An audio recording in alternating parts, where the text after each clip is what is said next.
Good afternoon, everyone. We'll give people another few seconds, another few moments to log in. Good to see you all.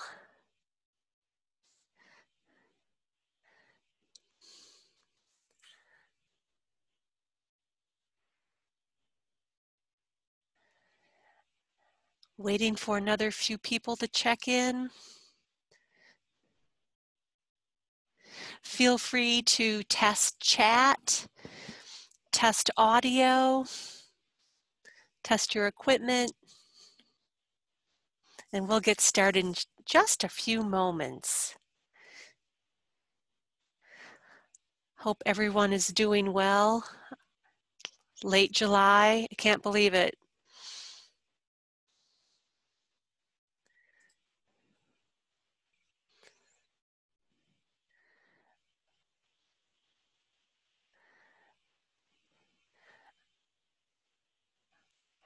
If you're just joining us, feel free to test chat, test your equipment. I'm going to test my chat. There we go, getting myself situated here.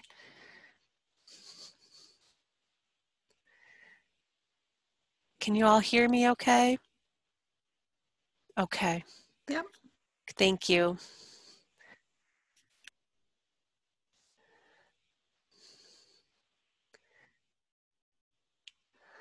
Okay.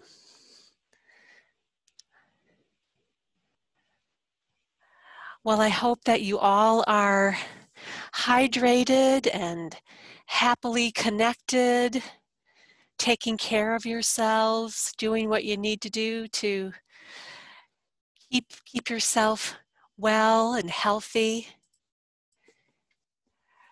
during this time. We have a few more people joining us. I know in terms of connection, at my house in Madison, we are having lots of connectivity issues. I think everybody in my neighborhood is working at home right now, so I'm in the office today facilitating this meeting, and we have to wear face coverings in our office, so that's why I am covered up today. It's good to see a few other people who are in the office who I haven't seen for a few weeks, so I'm feeling very social. I actually got out into my car and drove around for a little while and was kind of scared that other people were actually on the road. I've forgotten that that is a thing. So I hope that you all are doing well, and don't be afraid of the other cars and drivers on the road today. So welcome. We'll get started. And I sent out an agenda earlier this morning, and I just switched things around on the agenda so that we're addressing new items, new issues first today, because we have a special guest. Our state youth services consultant, Tessa Michelson Schmidt, is here. Tessa, if you want to give a wave to everybody so we can all see you. There's Tessa. I asked Tessa about a month ago if she wanted to join one of our meetings, and she said absolutely yes. So welcome to SCLS Youth Services meetings, Tessa. We're a real friendly bunch, a real great group of people, and we're so glad that you're here with us today. And so I switched our agenda around today so that we have new items, new issues at the forefront because Tessa's with us. And I want to make sure that we're using her time well. Tessa, who is probably working from home with her young children too, I want to make sure that we're respecting your time. So but we hope that you're able to join us for the entire meeting, which should take about an hour, given how much we have to talk about today. So Tessa is the person who quickly responded last spring to get Beanstack going for us. Yay, Nicole is clapping. And I thought maybe we could open up the floor for any discussion or comments or any accolades or questions that some of you might have regarding Beanstack. And then we can ask other questions or talk to Tessa about other things too. Tessa doesn't have anything prepared, so we're not putting her on the spot. We're just including her in the conversation.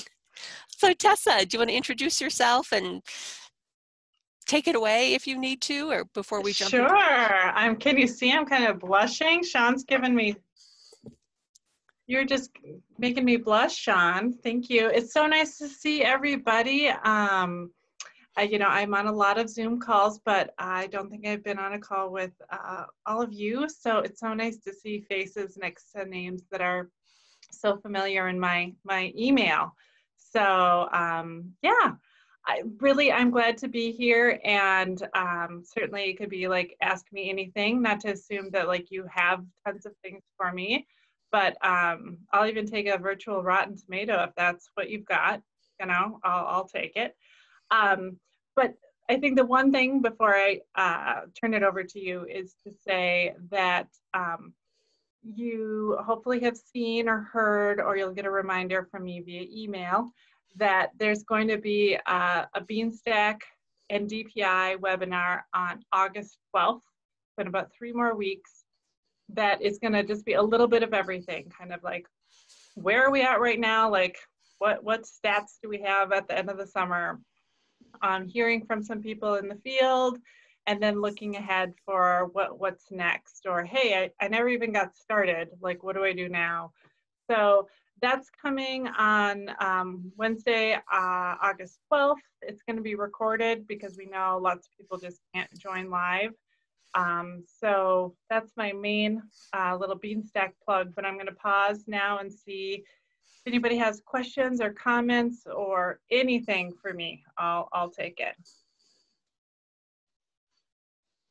And if you're like, oh, I didn't know she was going to be here, then that's okay too. I'm going to hang out as long as I can. So if something comes up later, you could throw it back at me.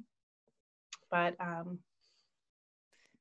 can I just say thank you so much for jumping in and saving us in a lot of ways. I mean, I know we were rambling thinking recreate our entire summer program through Google Forms or something last minute, and Beanstack has just been amazing. Well, I'm really glad to hear that, Nicole. Thanks for saying that. I feel so grateful on many occasions, but especially in April, working in Wisconsin, that we have so many, youth services people, right? You guys know, like, we're the best. Everybody is so sharing and supportive, and there's just so much, connection happening. So we have that with all of our youth services librarians. And then on the system level, we have like folks like Sean and Ann Hamlin in Wisconsin Valley and Leah Langby in IFLIS. And there was just another conversation on that level. Plus my counterparts in all the other states, we were having this conversation. And so in many ways, because there's just really good people, we were able to just say boom, boom, boom, boom, boom, and try to make it happen. So for those who are using it, and it's a lot, I think it's over 80% of our libraries are using it. I'm really glad to hear that. So, and thanks for the echoes in the chat that I saw as well. So. Thanks, Nicole. Although I have to say, yeah, I feel a little guilty because I've yet to sign my own children up, but sorry, Amanda, I'll do it. Not that you're making me feel guilty at all, but as Sean said, trying to parent and work during this time is super challenging. Thanks, Tessa. How's everybody else's family life and parenting and working going? We all surviving? Yeah, Yeah, I know. We're all kind of, we have math tutoring twice a week with my daughter's third grade teacher or fourth grade teacher. I forgot she's in fourth grade. And so there's lots juggling, lots going on, lots of summer learning, and probably way too much screen time. But, you know, that's the way it is right now. The other thing, since we have Tessa on the spot right here, I just wanted to remind you all, and I'll send another reminder out. It's also posted in today's agenda that we have a CSLP survey that opened on Monday. And Tessa, when is the deadline for returning that? September sometime? Early September? I think it's like September 25th or 29th. Oh, okay. It's open for quite a while. Okay. And I'll just say that we are well aware that statistics about summer are just hugely varied for every library, and this summer in particular. So while the survey is there, I don't want anyone to feel pressured or read into that at all of that you should have something to report. It is what it is.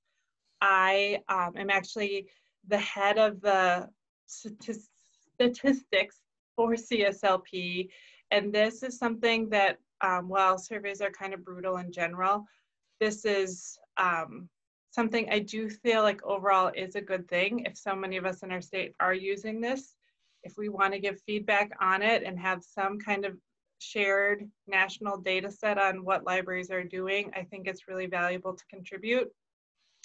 And that last year was the first year we had this, and Wisconsin had the highest participation of any state. So I guess pressure after all.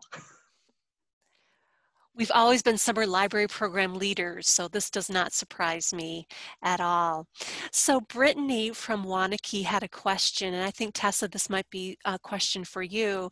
Are we able to opt in next summer if we didn't this summer? Sure, that's a great question. So the plan is that every year, probably, and I'm guessing like the November, December timeframe, DPI will issue some very matter-of-fact response for every library to say, do you plan to use this in the coming year?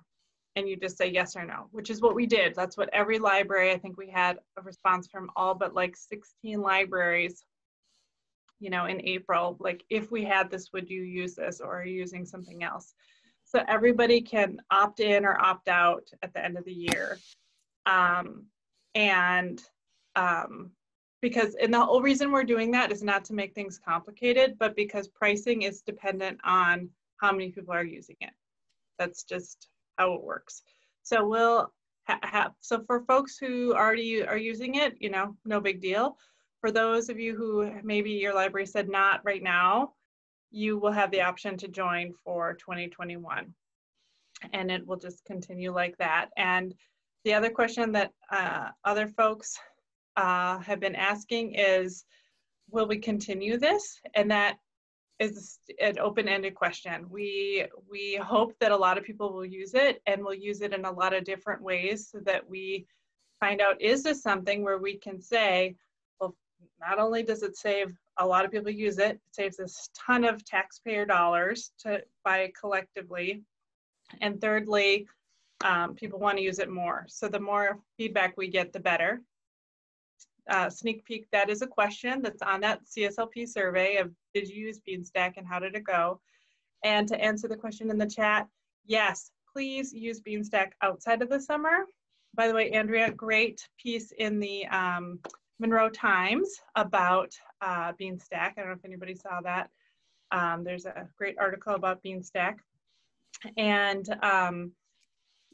you know, that was one of the reasons that we justified using Beanstack, is because it offers so many reading challenges for year round, and also all ages. So that it has the app or the website, and that it just offers all these different templates is something we really hope encourages reading to be year round and not just the summer frenzy that it tends to be. Okay. Thanks, Tessa, and thanks for catching Andrea's question in the chat and for giving Andrea some props for her article. Wonderful. And Amanda from Stoughton has said she's going to add 1,000 books to their Beanstack on Monday. So yay, that would look really great. And so Andrea, are you, do you want to tell us about the Golden Archer and how that refers, or? Just that I'm going to set up a Beanstack challenge using those books for the different grade levels, and I'm hoping that we can make it a partnership with the schools, especially if they're going to be virtual for most of the year. So I'm just thinking it's another way to make those connections. Thanks, Andrea, and that's a really great segue into another topic that I have listed on our agenda, which is I linked to a survey that came out through the WLA conference last year. There was a survey of public librarians and school librarians that was asking about collaboration and what are some great ways to collaborate. How does collaboration work really well, as well as the challenges to collaboration. Now, this survey was completed before we all went into sheltering at home and lockdown. But I just thought I'm going to switch over here. I thought that some of the main challenges were we don't have enough time. We're concerned about money. Will our collaborations have money involved? Obstacles to or roadblocks to just connecting. Some of those obstacles were we don't have time, we don't know who to contact, as well as I'm just a little bit nervous, I'm a little bit shy. So if you are comfortable, or if you're interested, I should say, take a look at those survey results that I linked into the agenda. Not that we have to do anything right this moment. I'm not calling for any action items, but I don't think any of us are surprised by those challenges. But this is a good time to start thinking about how can we reach out to our school counterparts. And we have some former school librarians here in the conversation, Andrea being one of them, and others have worked in schools. Tessa was a school librarian. So, you know, if you have questions about collaboration, I'm wondering if, thank you, and Tessa mentioned Monica Treptow from DPI. We could, you know, we can ask questions of each other, or we could even add this as a topic for a future check-in meeting, invite Tessa to come back and we can talk about any collaborative ideas. I guess with that, I'm wondering, at this point in the summer, it still is, we're in the middle of summer library program, but have any of you reached out to your school librarians or colleagues in the school district to talk about collaboration, or at least to simply connect about what's going on in school? Heather, please take it away. Yeah, I'm friends with the director of teaching and learning for our school district. So I've already reached out to her. The school board is meeting on Monday to announce all of their plans for the fall. And I asked her what we can do, like resources for parents, what we can do to support. And her biggest thing was connecting up with the school social worker to get materials into the hands of people who are not quite as savvy about getting those materials for their children. We also just went completely fine-free, which is going to remove a barrier that's kept people from coming in. But I'm going to be, once the board meets and the faculty comes back in, the social worker and I will be working together to get those kits in. And then she's going to talk with some of the other literacy coordinators, and also the social worker and I are going to look at what kind of resources we can give to parents just to help alleviate what is going to happen in the fall. So, but yeah, it's really great. And I don't know, like other school districts, how it is. She's a regular patron, so I always see her at the library anyway, so.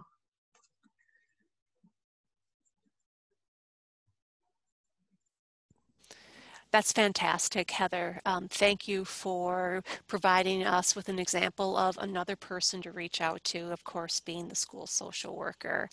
And that's where we are right now in all the social service work that we're providing or supporting. Anyone else? Karen. So I'm working with a teacher who's representing one of the schools in our district, and we are looking at first we were looking at me doing once a month Zoom visits with them, and be able to do class visits virtually. Now he thinks he wants those recorded so that they can be played by any classroom at any time that it's convenient for them. So I'm going to be looking at doing video tours of the space in the library, showing them on short videos of how the room is set up, how to find the picture books, how to find the early readers, the nonfiction. So little videos like that, how to use Linkcat and place holds on books that are at our library, or if we get delivery again, how to place holds. I'll also be doing storytelling and book talks on videos. So we're looking, and this is a K through 2 school. And he reached out to me first, so they're the ones I'm working with first. I have also reached out to the school district office to try and talk to people there about letting parents know that we're still available even though we're closed. I've been doing class visits all summer with a group, and today one of the teachers asked, "The library's closed, right?" and she was kind of confused about being able to get books to read to the kids, even though I've been talking about it all summer with them at every class visit. So people are just confused because the library's closed. They just don't connect that we're still providing services for them. I think that's a really good message, and I'll definitely share that with Mark Iba, our marketing and publicity coordinator consultant, that we need to think about our messages. We're still open, even though you can't come in and browse our collections in many libraries, we're still open. We're still here. Go ahead, Karen. One other thing that we might be starting to do is, and a lot of you are doing this in various ways, but taking videos of new books, videotaping the new books so that people can see what's on the shelf right now, and they can call and say, "Can I come and get that?"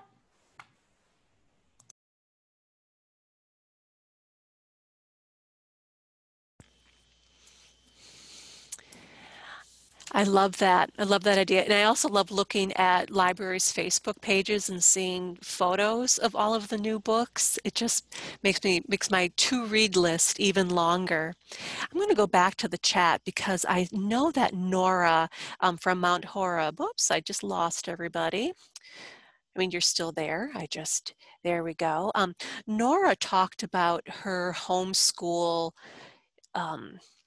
collection. Nora, would you feel comfortable talking a little bit about how you have rebranded your homeschool collection?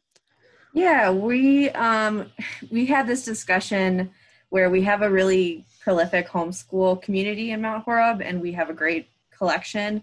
So we wanted to make that available to parents that want to supplement their school district curriculum, but we wanted to not make it sound like we were going against the schools. It felt kind of like a political thing.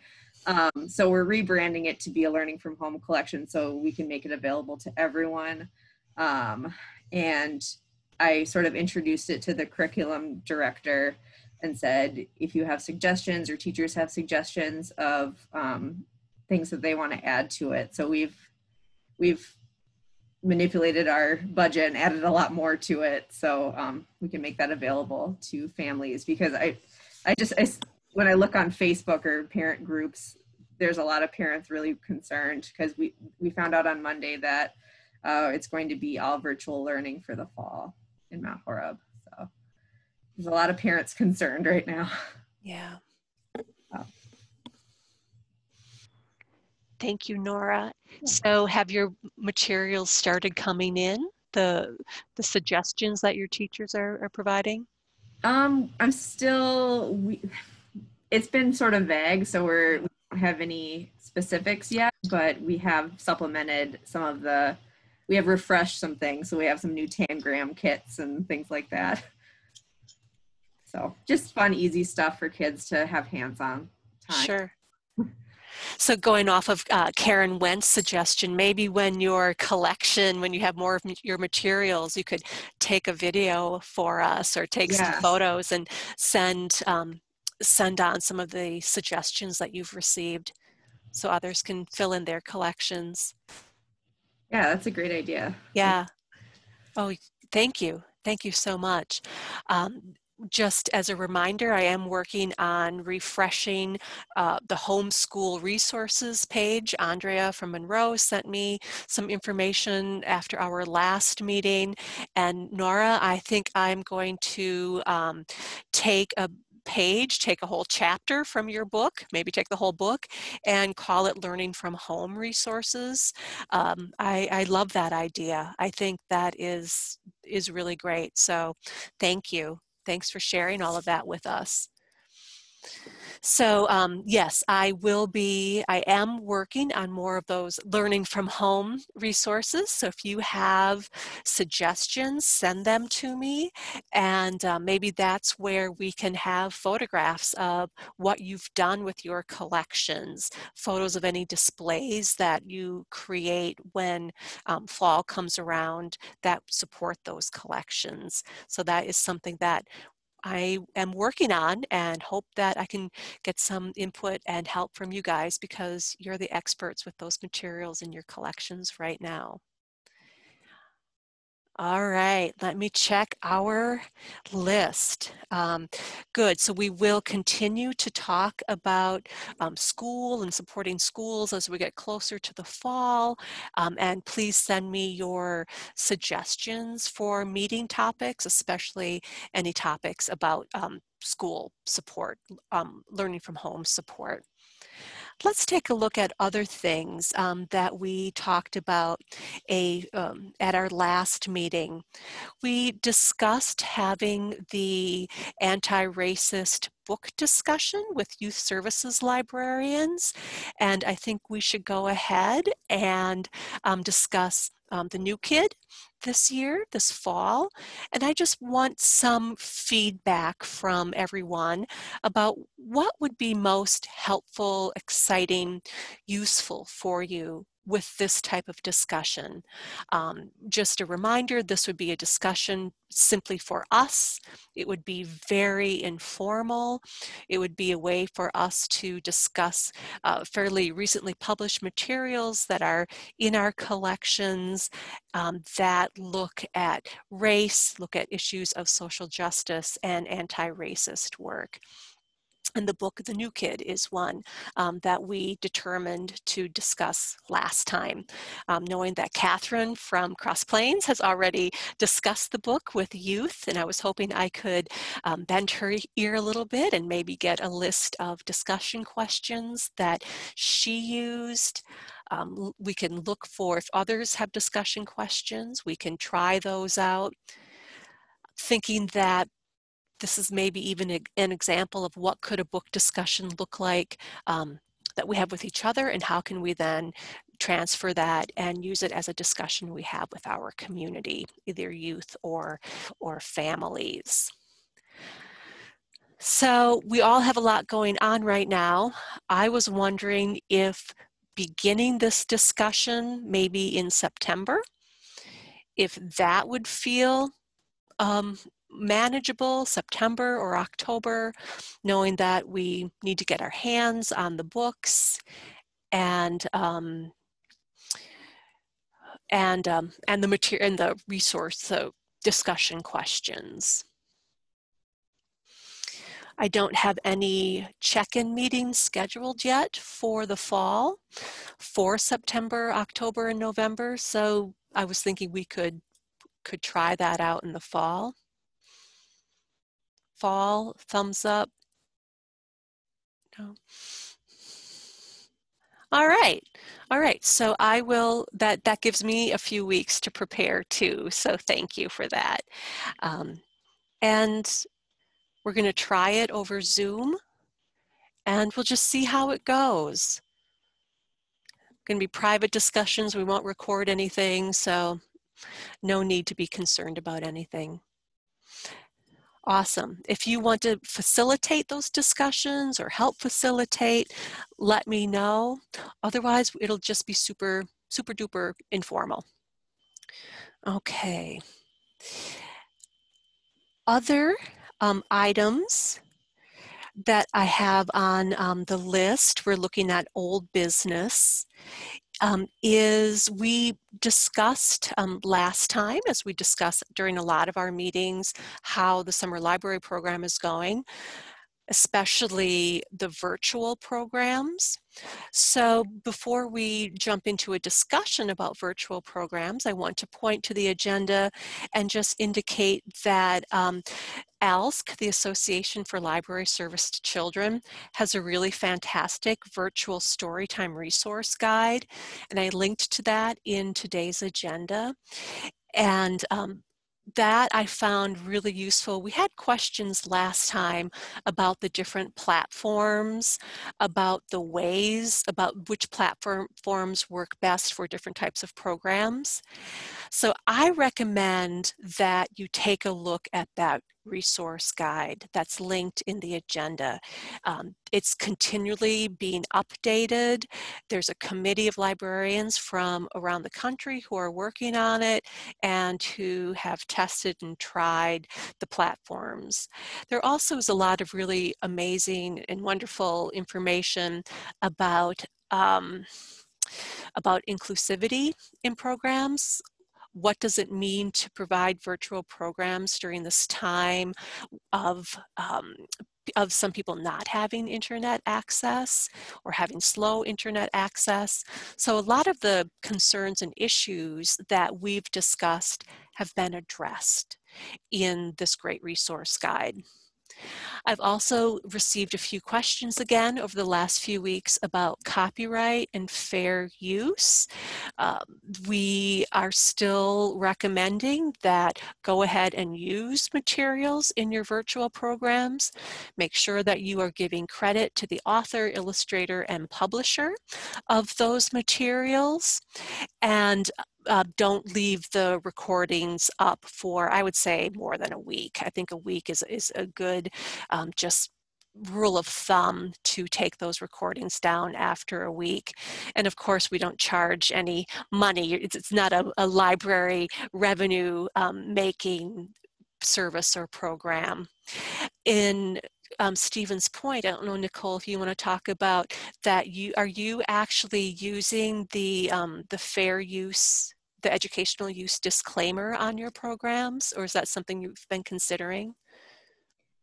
No, we have not been. We've been going with the fair use because we currently, well, I shouldn't say that. All along, we've done a virtual story time every single weekday since we closed. Wow. So I just don't think we could keep up with that. But moving forward, I think somebody else on here mentioned doing a Facebook group that was specific to story times. And that's my plan going forward. To me, that seems to be very similar to having a story time in person in a room that people choose to attend. And our director said we can continue to keep recordings for a week at a time for now, but going forward, I think we'll just do the live story times and then not keep the recordings. Thank you. And I think having a statement maybe on your library's website about fair use, about educational use on your programming page is a great idea too. So we don't expect you to, read out, like during your story time, read a paragraph about educational use, but perhaps just having that on your website would be fine too. But I'm not a lawyer, I'm not a copyright lawyer, as I always say, and as Marty always wants me to say, but I think we really are looking at issues of educational and fair use. And Lynn from Sun Prairie has indicated that that's what they do, that there's a Facebook group that people can join. So great ideas. And I also linked to the SLJ, the School Library Journal article in today's agenda that is always updated with the really, with the up-to-the-date publisher information, what publishers are saying about using their materials. Okay, so anything else about programs, virtual programs, or summer library program too in general? It doesn't have to be about virtual programming, but it can be about the summer library program. How are things going? Things are going? Go ahead, Karen. I feel like I'm always talking. I'm doing Read to a Dog on Zoom, and it's going really well. The sessions are full.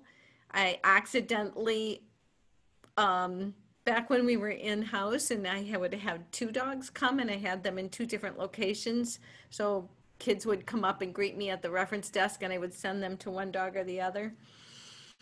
And I accidentally left that up for summer. So all of a sudden I sat down and I was like, I have 2 Zoom programs at the same time. It was really hard. So I set up one computer with one Zoom because I didn't know how to do breakout rooms yet. Now I'm learning.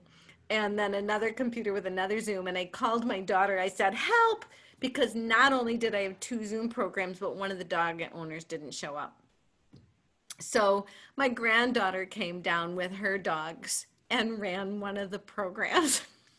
That's great. I know. She was 14 and she's super shy, and she put the computer like this, just focused on the dog. And pretty soon, as the kids were reading, the computer went up and she was saying, good job, nice reading. It was so cute. And then the other thing that I'm super excited to tell you about is that I have a working relationship now with a nature center in the area, and we're going to do Story Walk every month. Great. Congratulations. Carrie Priest, I'm not sure. Did you have a comment? Did you have your hands up? Well, I did. I've been I feel like our virtual programming started out really well with a lot of people, and it has just it's shrunk and shrunk and shrunk. I had story times this morning, and I had very few actual people watching. I mean, a lot of times they'll go in and watch it later, but I find like our lives are they're just done. I think people have given up. And so I worry about that for the future, because as far as I know, our school district is going back full on all day, every day.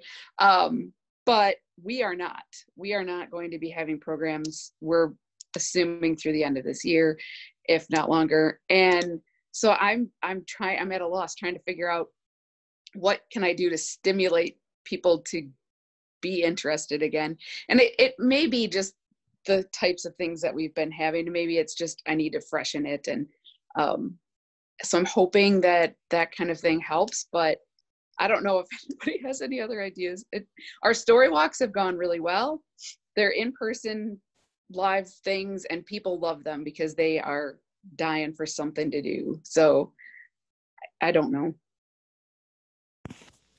Heather, do you have something for Carrie? Well, okay, so I just finished my certification for doing Zumbini teaching in the fall, so that's going to be part of the library program. But one of the things that even they're facing virtually right now is it's summer, and there will be an uptick in virtual viewings when the fall comes. I think when it was like whenever we had in person about this time, your programs went, at least our programs went down, especially this point in the summer. So, because a whole bunch of the teachers who do Zumbini are like, everyone's dropping out. It's like, no, it's that point in the summer where everyone is outdoors a lot more, a lot of time, especially if they're are going back to school in the fall. They're getting those vacations in, even though they shouldn't be vacationing. They're vacationing, they're going camping, they're doing more things. And I would take into account the views after you're live, even if you're like, I'm getting maybe 10, 11 lives. But a lot of times people check in and immediately go to the beginning of the video, even though you're still running live. So I wouldn't let it discourage you too much, because again, it is summer.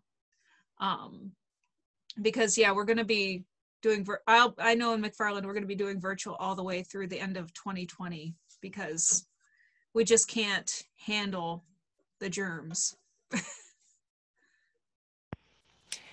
Thanks, Heather. There's lots of support in the chat for you and suggestions in the chat for you, Carrie.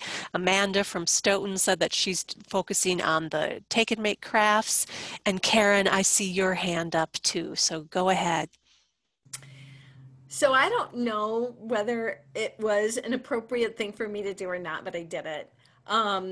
I went in and looked at, back in the spring, some of the programs that were higher with people attending.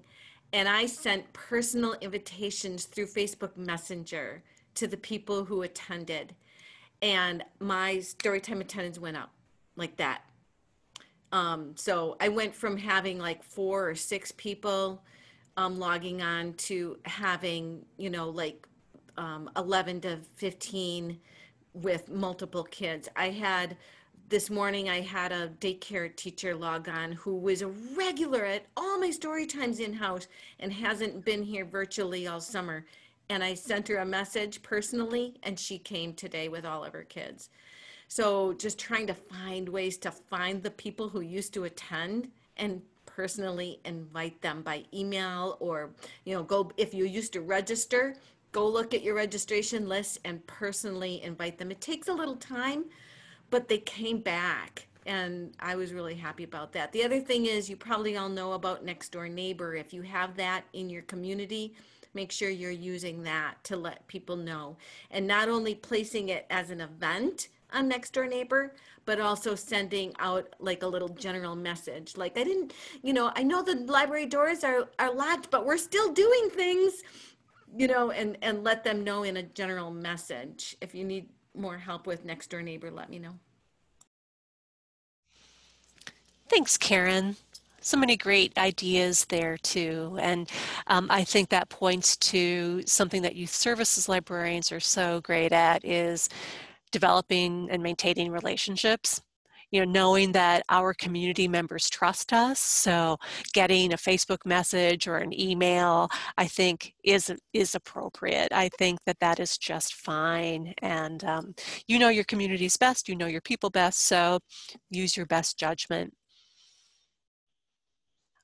Okay, let's take a look at other ideas. And then one of the other items that I have for helping with virtual programs is take a look at the Wisconsin Library Association's YSS, Youth Services Section blog. I linked to it in the agenda because there's lots of great program ideas from around the state and from around the country that Youth Services Section members are writing about or linking to, especially Marge Lockwater from the Southwest Wisconsin Library System is really doing a great job updating that blog several times a week. If any of you want to write an article for the YSS blog, just shoot me an email or shoot Marge an email from the YSS blog and let us know that you've got an article that you'd like to post, because we really want to elevate everybody's voices and share ideas about what's going on in libraries across the state. So let's see what Bethany has just contributed a chat. At Columbus, she needs to record her she needs to do her programs with a mask. The hardest one to move at home was the board game spotlight.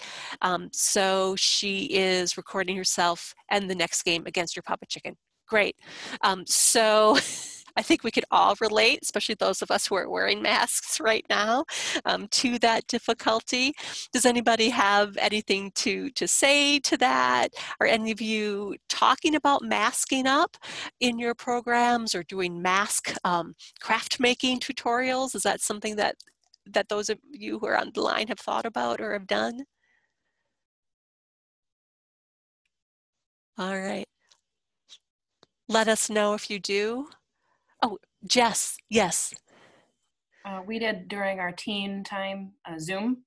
We had a demonstration on how to tie-dye a mask, and our director made white masks because we just had about 3 kids that came, so she made white masks, and we sent home the little kits with all of the things they would need to tie-dye it, and it was a hit. They loved it.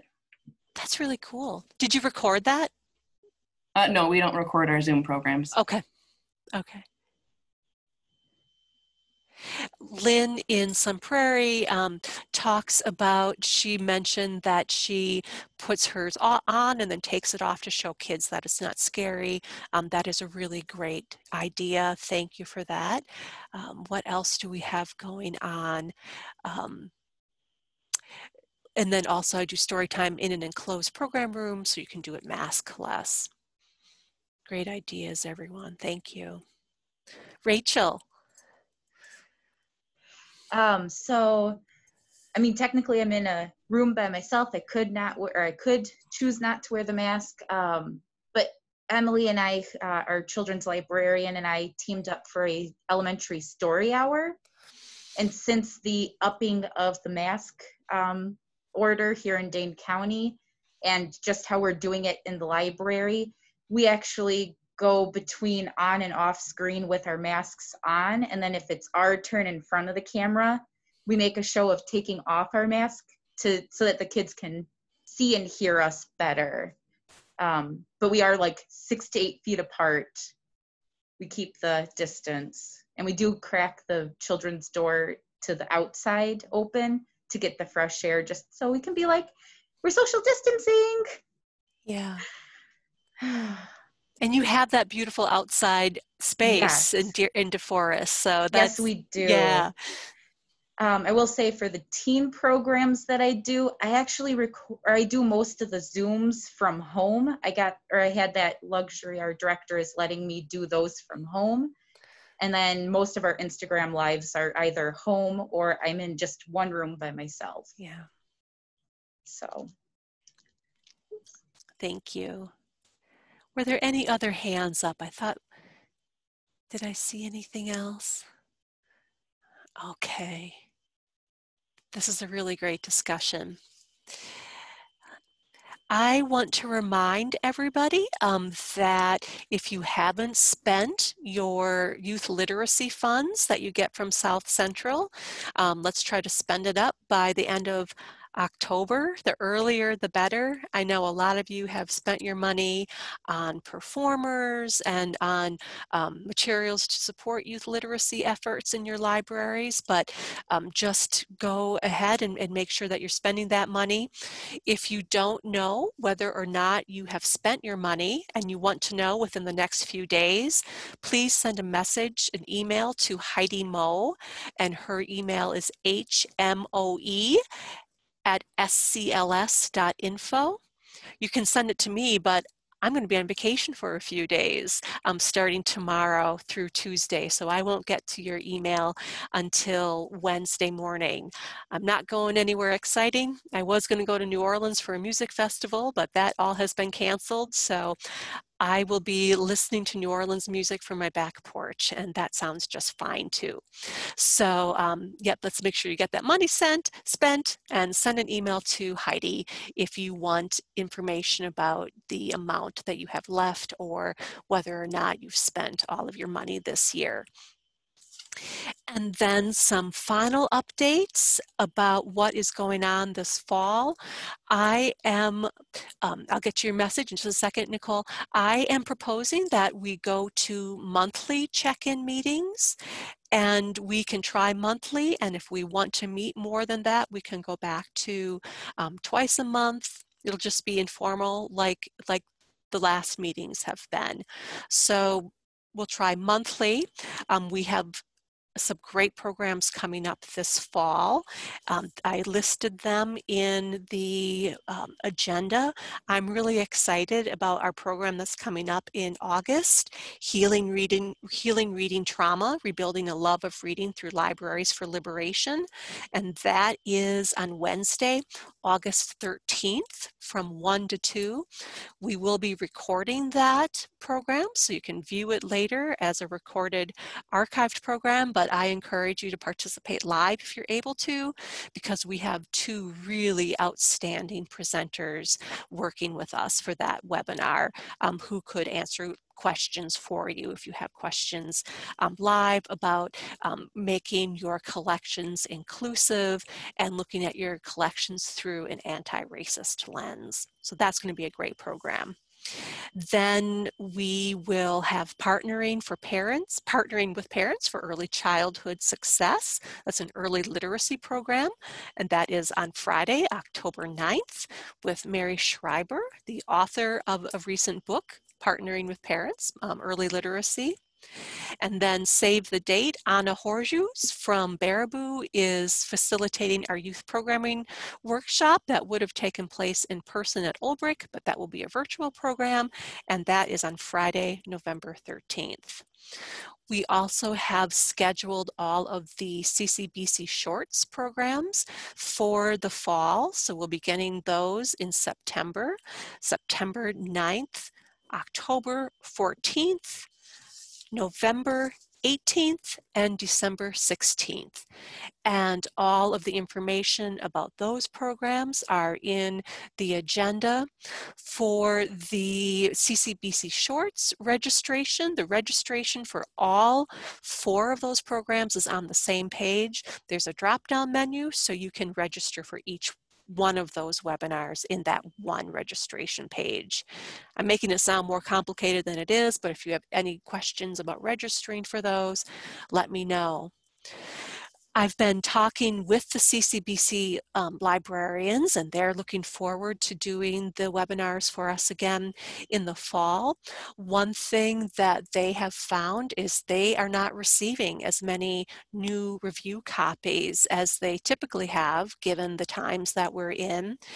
And my thought and my recommendation was maybe during some of the webinars this coming fall, we could ask the CCBC librarians to highlight books that have been published in the last few years that maybe we've missed, because as much as I love learning about the new books, there's so many recently published books that I think just don't get the attention they deserve. So perhaps we can look at some recently published materials too.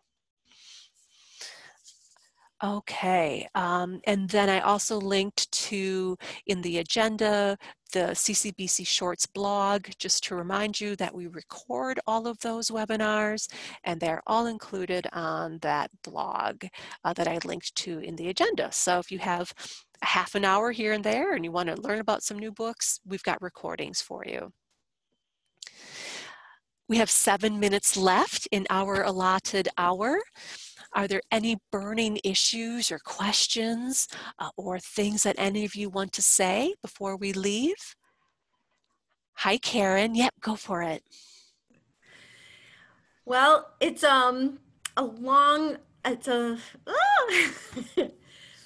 I gave my notice for retiring January 15th. Wow. It's really hard. I've been there for 35 years, so I'm really struggling with it. But because of my health and my husband also decided to retire because he's a janitor at the university, and those kids, they just are not taking precautions. They're not being safe, and they were going to increase his hours. First they cut his hours, so he's only been working 20 hours. And then they were going to move it to 6 days a week. So he retired. Yeah, last night was his last night. Wow. So I decided to retire early too. It's scary, but I'm going to do it. So January 15th. Karen, congratulations. I know. Hey. I was a baby when I started doing this.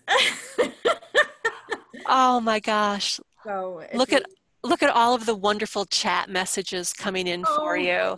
Oh, so much support.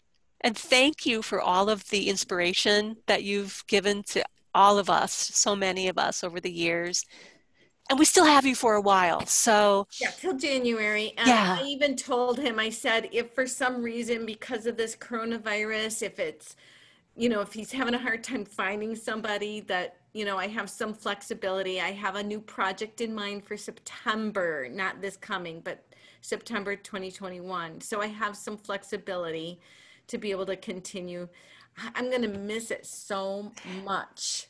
You see what Andrea just said in chat, but you have more time for storytelling. So yeah, I remember Ginny Moore Cruz, when she retired from the CCBC, she said, I retired from my job, but not from my career.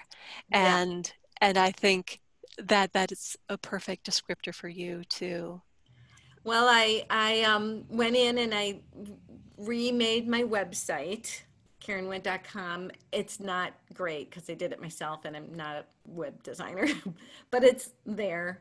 And I made a YouTube. I learned how to make a YouTube page, so I have my own YouTube page now. So I've started doing some of the little things to prep for still being able to do storytelling. It's not going to be the same as story time, having a relationship with the same kids week to week, as so yeah. we'll see. The local media, the local community media station has also asked me to do some things with them. So I'm looking forward to contacting our local librarian. Where is she? She's here. Is she Bethany. In there? Yep. It's a photo, a still photo, but she's here. Okay. Mm-hmm. Well, yep, there she's waving. I haven't contacted you yet, but I'm going to contact you to see if, if we can figure out a way to work together to do these media promotions. I do literacy tips for our local radio station in Monona, and he said he would give all the files for those to Lisa Wolf here in Columbus. And I thought that was really generous. So I wouldn't even have to re-record them all. But I would like to make sure that I'm promoting the local, since I live in Columbus and won't be working at Monona, I'll start promoting the Columbus Library. There we go. You already have plans. Yeah. Oh, Karen, congratulations. So I do not have a new meeting scheduled for August. Oh, Jess from Reedsburg has a question. Oh, okay. And so Jess had a question about story walks. Oh, thank you, Jess. And I meant to talk about story walks too. We're preparing our first story walk and wondering about including title and copyright page. Yes. Yep. You have to buy 2, maybe 3 copies of the book, right? So you need 1 copy on your library shelves and 2 copies that you cut apart and use to make the story walk. I would love to help with that.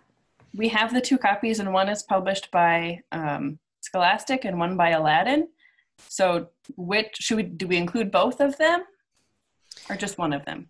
I would find the original. Okay. I don't know. No, I would actually find the newest one. Oh, So the most recent published book. Okay. Mm-hmm. Thank you, Sean. You're welcome. You're welcome. And I'm looking at Christy from Spring Green, who started the discussion about a month ago about sharing Storywalk materials.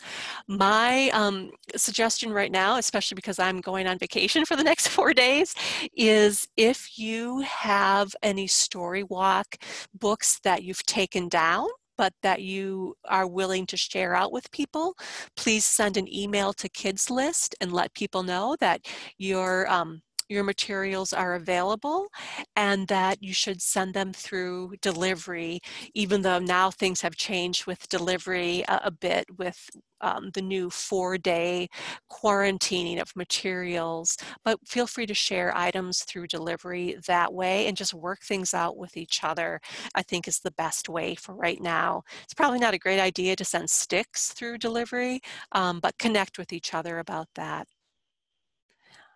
Okay, let me just check. Thanks, everybody. Tessa, thank you. It looks like Tessa has left us. I will get another meeting set up for us in October, probably after our first webinar, so we can talk about the webinar. And I look forward to seeing you all. Have a really great July and August, and we'll see you soon.